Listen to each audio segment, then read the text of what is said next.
Frank civil engineering college. என்னோட start up name வந்து purple hands tech.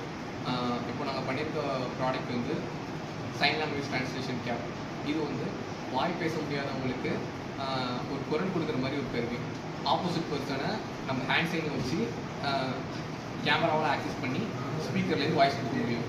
இப்போது எக்ஸாம்பிளுக்கு இப்போ நம்ம கஸ்டமைஸ் பண்ணிக்கலாம், எவ்வளோ ஹேண்ட் சைனாலும் கஸ்டமைஸ் பண்ணிக்கலாம், ஆட்டோமேட்டிக்காக கஸ்டமைஸ் பண்ணிக்கலாம், அதுக்கு ஏற்ற மாதிரி வாய்ஸ் கொடுத்துக்கலாம்.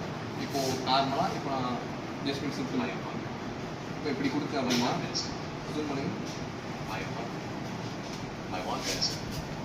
நமக்கு ஏற்ற மாதிரி நம்ம என்ன சிம்பிள் வைக்கமோ அதை நம்ம ஹேண்ட் டிடெக்ட் ஆகி அது ஆட்டோமேட்டிக்காக வாய்ஸ் கொடுக்கும்.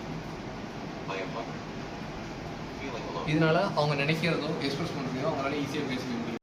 இப்போ இந்த கேப்பை வந்து ஒரு ஆண்ட்ராய்டு அப்ளிகேஷனை டெவலப் பண்ணி இந்த கேப்பை வந்து ஒரு ஆண்ட்ராய்டு அப்ளிகேஷன் மூலமாக கண்ட்ரோல் பண்ணுற மாதிரி டெவலப் பண்ணலான்னு இருக்கோம். இதனால் வாய் பேச முடியாதவங்க கம்யூனிகேஷன் வந்து ஈஸியாக பண்ணிக்கலாம்.